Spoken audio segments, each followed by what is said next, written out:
எல்லாமே அவன் செயல் அப்படின்னு எப்போ நீங்கள் உணர்றீங்களோ, அதாவது இது வாய் வார்த்தையால் கூறுவது கிடையாது, தெரிந்து கொள்வது கிடையாது, அறிவால் புரிந்து கொள்வது கிடையாது, அனுபவபூர்வமாக எப்போ உணர்றீங்களோ அப்போ நீங்கள் எல்லாத்தையுமே ஏற்றுக்கக்கூடிய பக்குவம் உங்களுக்கு கிடச்சிரும்.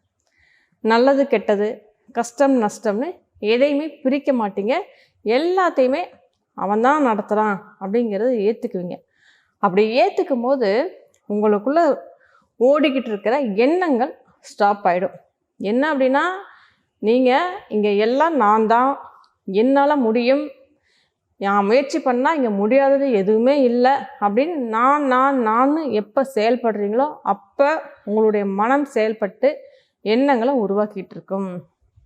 எப்போ இங்கே எதுவுமே நான் இல்லை, எல்லாமே அவன்தான், அவன் நிகழ்த்தும் நிகழ்வு தான் அப்படின்னு எப்போ நீங்கள் அதை உணர்றீங்களோ அந்த கணமே உங்களுக்குள்ள ஆணவம் இல்லாமல் போயிடும்.